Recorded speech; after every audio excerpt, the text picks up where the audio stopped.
Hello, everyone. How are you doing today? Welcome to another episode of Renegades React. Today, we're going to be looking at some cinema sins. Some cinema sins, and this is Everything Wrong with Sherlock Holmes in 13 Minutes or Less. Now, this is the Sherlock Holmes with Robert Downey Jr. and Jude Law, not the Sherlock Holmes with Benedict Cumberbatch and Martin Freeman. Though, I don't really think, well, how would they do a cinema sins of that? Well, I mean, they're kind of like, it's kind of almost like a miniseries. They're like just standalone movies. Pretty much. They could do that. Yeah. I don't want them to, but they could. But it's their choice what they wish to do. But anyway, a lot of people seem to have forgotten about this version of Sherlock Holmes because, I mean, I like both. I super love Sherlock, but I think, Robert Downey Jr. and Jude Law bring something to the table. Oh, I think so too. I think, especially in terms of the portrayal from the traditional sense. Mm-hmm. Yeah, I think Jude Law almost perfectly embodies Dr. John Watson, and the awkwardness of Robert Downey Jr. is portrayed to the nth degree. It's just like when he played Charlie Chaplin. Mm-hmm. There's a movie a long way back where he played Charlie Chaplin, almost perfect, spot on. And in this one, and these two films, I hope they make a third one, does spectacular work. And I wonder what CinemaSins has got to say about it. So without further ado, let's get into it.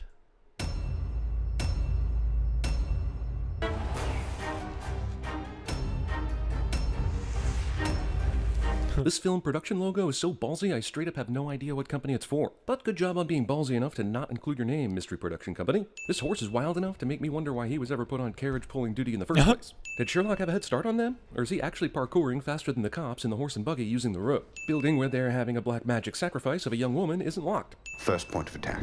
Robert Downey Jr. is a handsome, fun, charismatic lead actor who cannot do an English accent to save his life. Is it too much to ask that Sherlock Holmes actually be British? I don't know how good at deductive reasoning he is, but he wouldn't have been able to guess that guy had a floating lip. Are we sure this girl doesn't deserve to be sacrificed? What? I mean, we're sure this girl doesn't deserve to be sacrificed, so what gives with the sacrifice and Discount the end of mummy days. This guy seems to be late to the ceremony. He also didn't get the memo that they all didn't have to wear the hooded robes. You're a doctor after all. Forcing some dialogue so we all know this is Watson, which is totally necessary because anyone watching this movie couldn't have seen the movie poster, or trailer, or DVD cover that shows Jude Law as Dr. Watson. I mean, that's not... Here's a Holmes and Watson that can physically and literally kick some ass, and you didn't know how badly you wanted them until you got them, am I right? Two guys who are clearly outnumbered take out all the henchman cliche. Shouldn't these villains have something more than clubs to protect their crime scene with? Surely a lord could spring for a gun, or lots of guns, right? All of the torches blow out like not magic. Sherlock Holmes. Roll credits. How did you see that? Because I was looking for it. Sherlock doesn't say because even though it's clear, it reflects light and is still visible to the naked eye. Was that just a sharpened piece of glass that miraculously didn't break for as long as he was hiding it? Was he hiding it in his sleeve? If so, how did it not stick him in the arm? There are more effective ways to vanquish your enemies beyond shards of glass. Damn, Mark Strong can't catch a break. Brilliant actor, keeps getting villain roles in forgettable action films. Poor bastard. You seem surprised. Be ready for him to say you seem surprised a lot. It's good that they didn't have cell phones in the 1800s, because that guy would totally have gotten fired, but not prosecuted for kicking that dude in the face. Well, that's true. Yeah, sure, you're totally under arrest, but you can walk around without anyone holding on to you to make sure you don't try to escape. If I was the editor of this newspaper, I would have just omitted the picture of the asshole covering his face altogether. Thank you, Captain Phillips. Captain Phillips? Man, Tom Hanks is just a transformative actor, and seemingly so humble to take such a small role. But I'm sure his own spin-off film was in the works from the very beginning.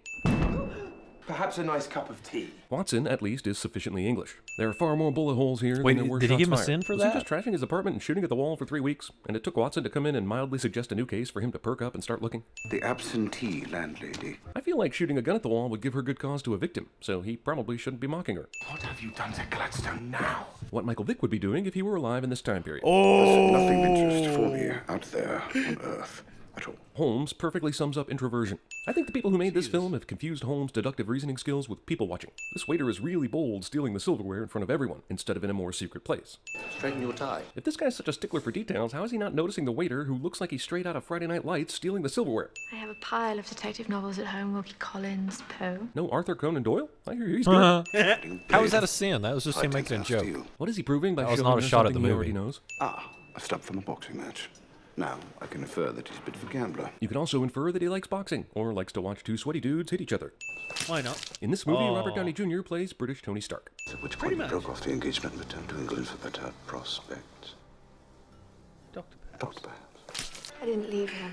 He died.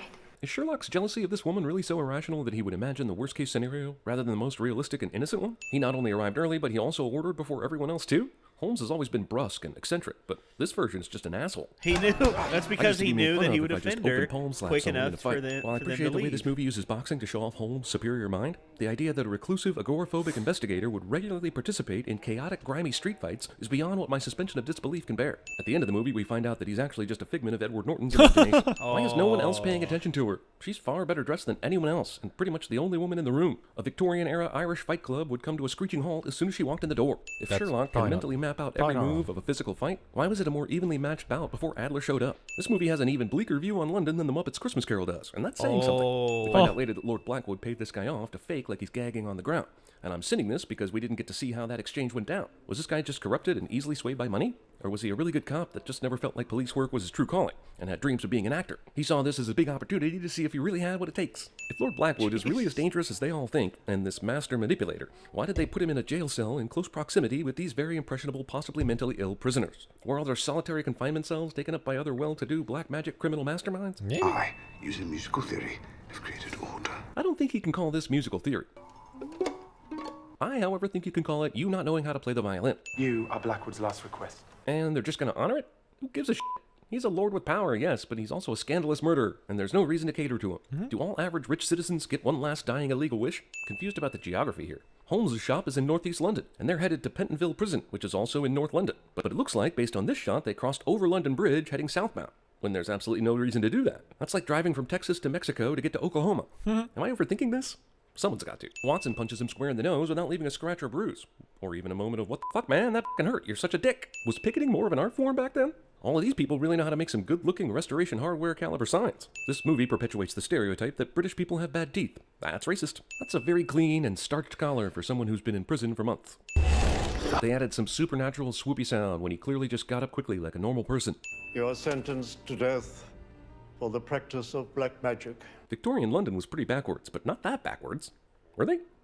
Were they? Also, later in the film, we find out that he had some kind of harness to keep him from being choked. And we're supposed to believe that all the people who got a close look at him after this moment, including Watson, didn't notice an apparatus around his torso that would have kept him alive during a hanging. Now, that's a little overboard on the emasculating symbolism, huh? Looks like Sherlock keeps his David Crosby disguise handy just in case. Well done, Miss Adler. Irene works for a floating top hat. No one has told Sherlock that he needs a bow to play the violin. After falling through that shed, he sustains no injury. That's the Irene I know. Isn't the Irene he knew already a street criminal? Hasn't she remained that all along? What does this mean? He found his bow! I still don't think he can play the violin. And they're smashed open from the inside.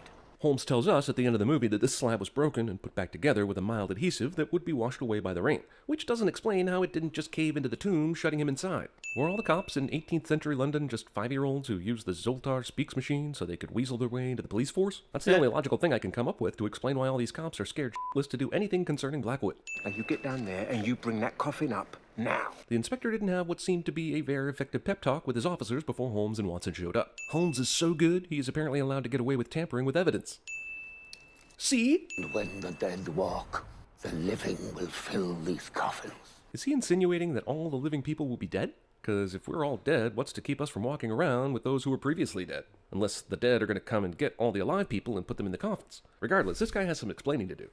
A supernatural explanation to this case is theoretically possible. No, it's not. The man was likely a drunk. Why is it always assume the worst with these two? MH. MH is for Madison and Haig.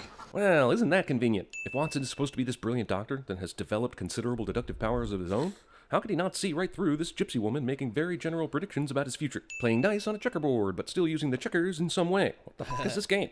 The ginger midget wore the same Parisian perfume. Irene must bathe in perfume. If not, there would be no way he could smell it over the ammonium sulfate, phosphorus, formaldehyde, and the rotting carcasses of rats in the other room. Reardon was working with Blackwood. Of course he was. Holmes and I said of course he was at the same time. Arsonists bring along super huge pugilists just in case they encounter private detectives on the scene they're supposed to burn down. Super Holy huge did French someone use the remains of Frank pugilists. Zappa to construct a Frankenstein monster? A Frank Zappenstein monster? Now would be a great time for Holmes to deduce an exact 10-second way to take this guy down. some bullshit, blowing away the smoke of a weapon that just did something cool cliché. Holmes must have legs made of steel, or the roads in 18th century London were made entirely of crash pads. This is the third time we've seen where he should have broken something. Why doesn't Holmes have any of his previously demonstrated premonition vision regarding this fight? Discount Donkey Kong. Holmes survived all Donkey Kong. These guys somehow got arrested over that in the last scene, and now I wish I'd paid more attention, because I didn't think they did anything arrest-worthy. But I'm also high on cocaine, so pretty sure there would be a separate woman's jail, right? Right? Your bail's been posted. I wonder what bail was set at for the two guys who destroyed the shipping yard. To which the barman says, may I push in your stool? And we're borrowing scenes from What About Bob? The only baker to use a certain French glaze on their loaves. Holmes' sense of smell is on a superhero level. If Robert Downey Jr. wasn't already Iron Man, I would submit that Sherlock Holmes should be an Avenger. You might be thinking amazing sense of smell doesn't make a good superhero. Or at least one of the and I members of the respond League by of saying, Extraordinary remember Gentlemen. Hawkeye? He gets to be a top-tier Avenger, and all he can do is shoot a fucking bow and arrow. This guy didn't even put up the But slightest fight. stupendously shoot a Holmes basically said effing they have bow and similar arrow. eyes and ears, and Sir Thomas tells everyone his super-secret life story. I want you to find him and stop him before he does. To defeat this very powerful dark sorcerer, they will send a detective who doesn't believe in magic. Movie repurposes old-timey footage from Les Mis and from Shanghai Nights. Movie and female lead both intentionally tease my crotch. Not cool. Even for a saucy, sexy international thief and genius, that is a lot of eye makeup for an 1890s woman. Come with me. For sure. oh, yeah. So Holmes, the amazing deductive detective, didn't notice the lazily hidden syringe, nor could he smell what she put in the wine with his superhero nose. To reiterate, we all know he is not using magic to do all these things, but they never explain how he's able to blow out all the candles at once. I bet when Lord Blackwood was a kid, he never got invited to birthday parties. I've watched this entire movie up until this point without pausing beyond a little bit of note-taking, and I have no idea what the is going on. I'm serious. I'm lost as hell. Why is Sir Thomas's that's your secret fault. black magic room off of the bathroom? I guess practicing black magic makes you very dirty. This satanic star is not upside down, which makes me think it's a Bloods gang symbol as opposed to a satanic thing. Future ruled by us. A future ruled by rich white dudes? I've got good news. The Civil War has made them weak. True, but that still happened about 25 years prior to these events. For comparison, you know what happened 25 years ago in our real lifetime? Germany's reunification. A lot happens in a quarter century is what I'm saying. A gift for you. Yep, no way the bad guy isn't super dead right now. What a contraption. The villain has gone full Snidely Whiplash. Led your lamb to slaughter. Lord Blackwood's voice can really carry with all that madness going on. These German locks always give me trouble. This comment is coming from the man who has yet to successfully pick a lock throughout this entire film. Good of the villain to consistently put Holmes in Batman-style escapable traps. In 3, 2... Based on the speed in which this contraption is moving, Holmes would have been cut in half on one. How none of them got a 2x4 lodged in the sternum is a mystery. Sometimes when he can't figure out a case's solution, Holmes sits in front of a wall full of scribbles and plucks a violin. It somehow helps, don't question it. Holmes, with a sound, analytical mind, scribbles names and other related nouns all over the wall like a madman. Has no one ever taught him the attaching pictures with string technique? Thankfully, this movie about Sherlock Holmes, master of all intuition and logic, turns into some kind of mystical cult ghost death thing, which is the opposite of awesome. Flashback overload! This Watson sash appears to be offering no medical improvement whatsoever. Sure does look nice, though, in that I won the spelling bee kind of. Very distinctive, those handmade shoes of yours. Are they really distinctive? Zappos has a whole page on their website dedicated to shoes that look just like that. Maybe he started a trend in dress shoes that has persisted over 150 At this years. period in time, pretty much all shoes were But I don't care much handmade, what you but think. Yeah. those Holmes were now of possesses high Blackwood's quality. power of non-directional speaking. There isn't any time to waste then. Holmes reveals his location with a quippy line that he could have avoided and just jumped out of the window, eliminating the possibility of being shot. The three main characters take down all 20-plus henchmen without the slightest injury. I think the chains they are putting on the door should work just fine. I don't know if the group of elderly British men locking arms is going to help. We are now witnessing the longest 12 chimes in the history of Big Ben. Irene was running full force towards what was very obviously the ledge. Maybe she had her eyes closed because she's scared of heights. Moriarty, please don't underestimate him. Irene is just saying, and we need a plot for the next movie. If that is a well-known stone that Irene has stolen, it's probably not a good idea to re-gift it as an engagement ring, which is the most shown-off piece of jewelry. And diamond engagement rings didn't take off for commoners until the 1930s anyway. A Victorian engagement ring would have been a plain gold band. I was trying to deduce the manner in which Blackwood survived his execution. So he decided to test this while he was by himself? If suicide isn't in his repertoire, then idiotic experimentation definitely is. A plague on both your houses! Okay. Oh well, there's Usually usually stuff scenes. after. We'll see. Maybe not. Maybe this was one of his. Smell Huh? of difficult, de nouveau say, Andre Conte, Really? Child's play? Give me the power, I beg of you. Oh,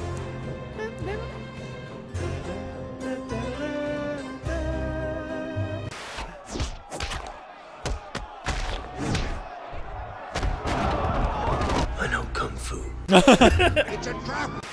Bodies hit the floor. Let the bodies hit the floor. Let the bodies. It's in the singing of a street corner choir. It's going home and getting warm by the fire.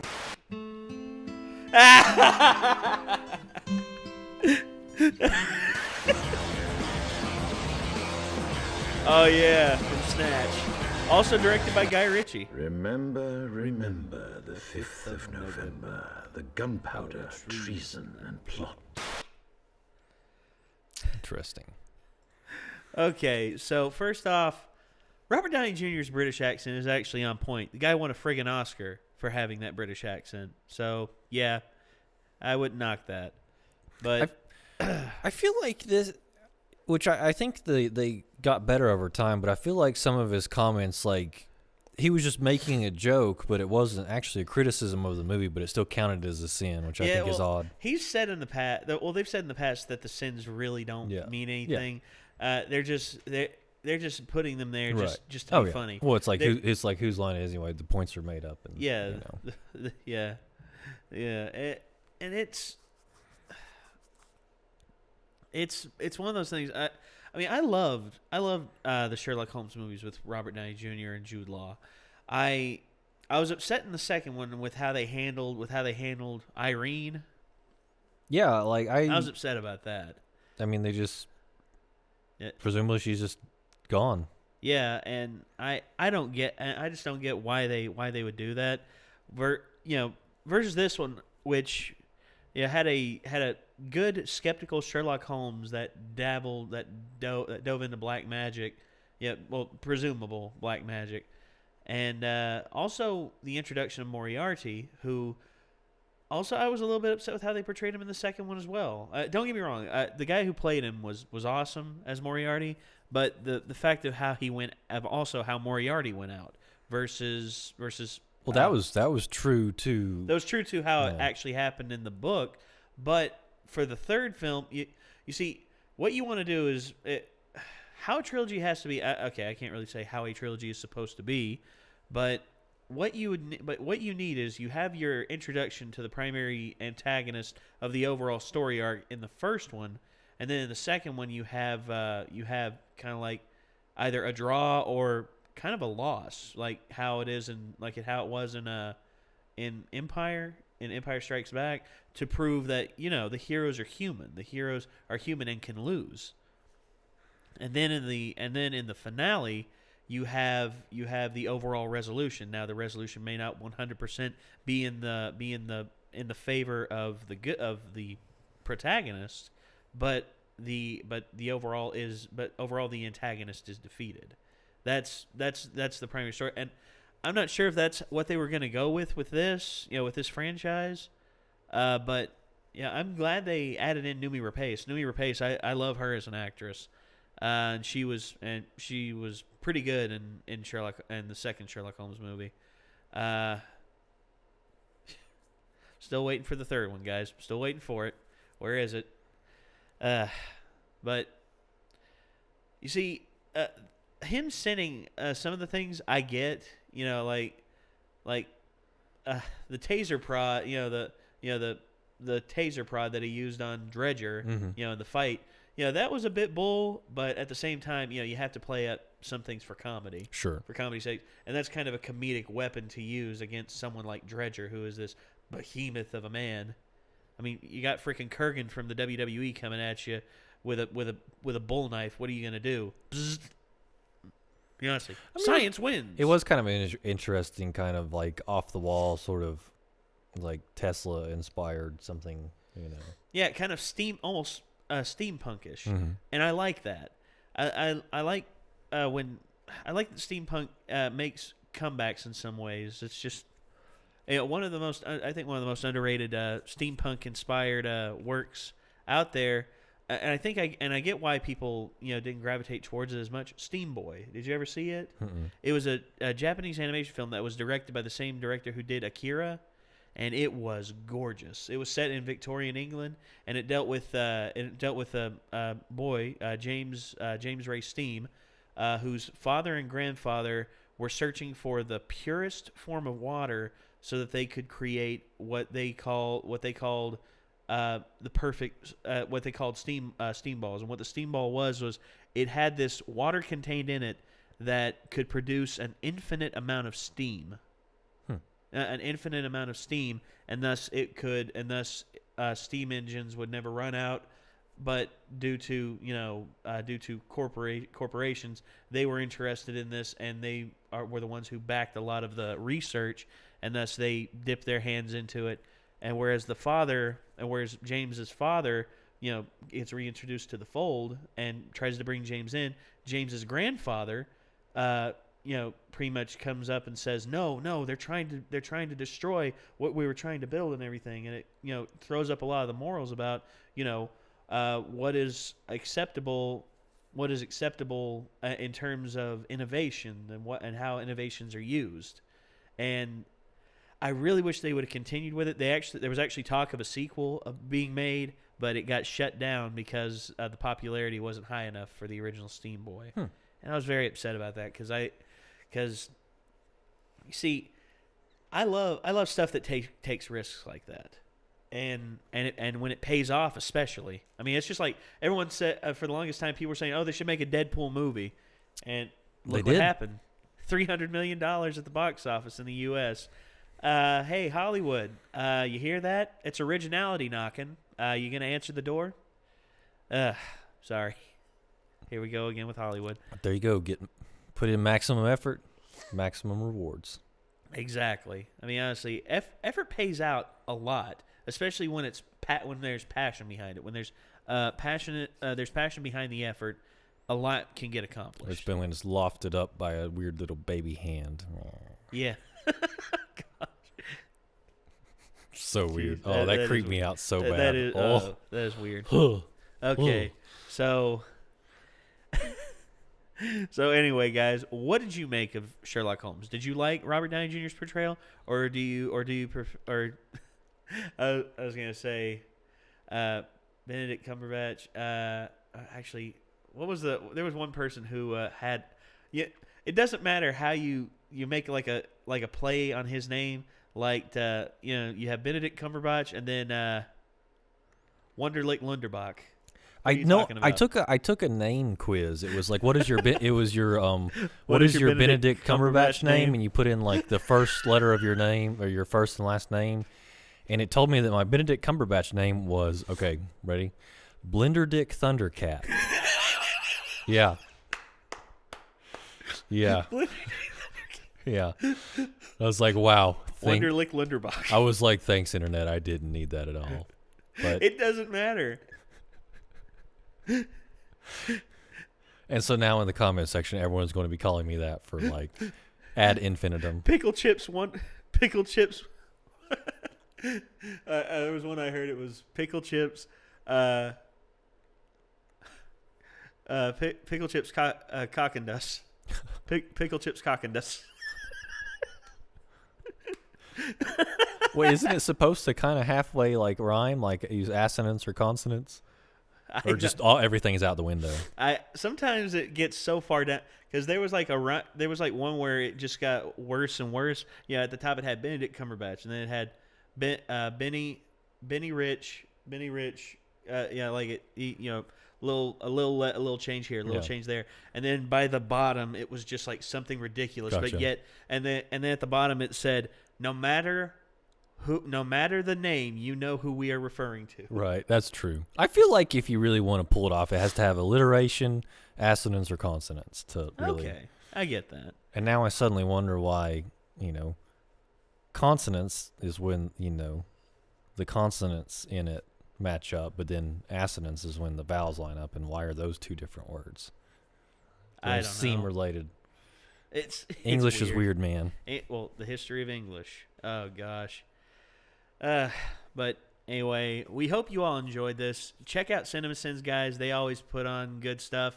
I was gonna say they've got plenty of videos, and plus almost 5.5 million subs. So what's there to say? But anyway, if you've liked what you've seen here, let us know down in the comments. Also, leave a like. Also, check the description for the original video and all of our various other endeavors. Also, hit that subscribe button if you wish to see more. And until next time, Internet, we will see you later. Peace out.